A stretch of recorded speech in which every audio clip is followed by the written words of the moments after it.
नमस्कार दोस्तों, आप लोगों ने कई बार मूवीज़ में ये देखा होगा कि कोर्ट का सीन बताते हैं और वहाँ पर इस तरीके के बयान बताते हैं कि मरता हुआ आदमी कभी झूठ नहीं बोलता।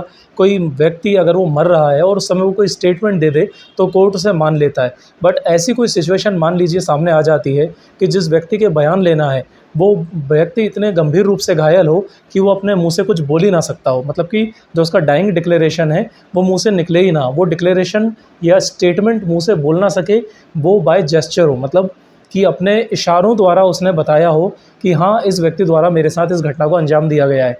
मैं आप लोगों के साथ एक केस शेयर कर रहा हूँ। ये केस का नाम है क्वीन एम्प्रेस वर्सेस अब्दुल्ला।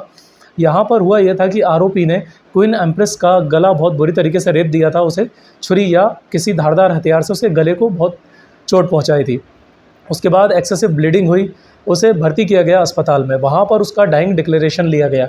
आरोपी द्वारा उस महिला के गले पे इतने गंभीर रूप से चोट पहुंचाई गई थी, उसको अब खून बहुत ज़्यादा निकल चुका था। अब वो इस स्थिति में नहीं थी कि अपना मौखिक कथन दे पाए। अब ऐसी स्थिति में ये बात आती है कि वो डाइंग डिक्लेरेशन यानी मृत्यु कथन अपना कैसे देगी, किस एविडेंस के बेस पर जो आरोपी है उसे सज़ा सुनाई जाएगी। तो वहाँ पर मजिस्ट्रेट ने उस महिला के बयान लिए थे। बयान कुछ इस तरीके से लिए कि अब वो बोल तो सकती नहीं है। अब ऐसी स्थिति में इशारों के द्वारा, जी हाँ, इशारा करके उस महिला ने ये बताया कि कैसे उस आरोपी ने ही उस पे हमला किया है और उसकी जो स्थिति है उसका ज़िम्मेदार वो आरोपी है।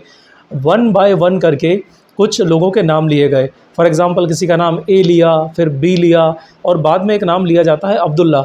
उस जगह पर आके उस महिला ने इशारा किया। अब वो इशारा कैसे हो सकता है? वो सर हिला के भी हो सकता है, या मान लीजिए कि हाथ अपने हाथ में दिया हुआ हो और उस नाम को लेते ही उस महिला द्वारा या उस व्यक्ति द्वारा, पीड़ित व्यक्ति द्वारा हाथ को ज़ोर से दबाया जाए। मतलब एक इशारा किया जाए कि हाँ, यही वो व्यक्ति है जिसने घटना को अंजाम दिया है। इस बेसिस पर कोर्ट ने इस चीज़ को माना कि हाँ, डाइंग डिक्लेरेशन सिर्फ मौखिक कथन द्वारा नहीं हो सकता या लिखित कथन द्वारा नहीं हो सकता है, इसे जेस्चर द्वारा भी माना जा सकता है। मामला बाद में इलाहाबाद हाई कोर्ट गया था। वहाँ इस कन्विक्शन को इलाहाबाद हाई कोर्ट द्वारा भी बरकरार रखा गया, ये कहते हुए कि एविडेंस जो है, मृत्यु कथन जो डाइंग डिक्लेरेशन है, इट इज़ नॉट नेसेसरी कि वो सिर्फ ओरल या रिटन में ही हो, वो इशारों के द्वारा भी किया जा सकता है। शर्त यह है कि जिस समय व्यक्ति वो कथन दे रहा है, मतलब बाय जेस्चर भी दे रहा है, तो उस समय वो पूरे होशो हवास में हो। तो इस कंडीशन में यहाँ पर जो पीड़िता थी वो भी इस स्थिति में थी कि उसे जो बोला जा रहा था वो समझ रही थी। बस यही कि वो बोल नहीं सकती थी, वो लिख के नहीं दे सकती थी। और मजिस्ट्रेट को जब उसने बयान दिया तो इशारों के द्वारा उसने बता दिया कि हाँ, इस फला व्यक्ति ने मेरे साथ ये इस घटना को अंजाम दिया है।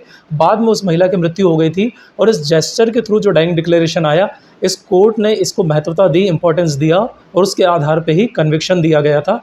और इस तरीके के बाय जेस्चर डाइंग डिक्लेरेशन जो हैं वो भी as an admissible evidence court में माने जाते हैं। ये एक लैंडमार्क जजमेंट था जो लॉ कॉलेजेस में आज की डेट में लॉ स्टूडेंट्स को पढ़ाया भी जाता है।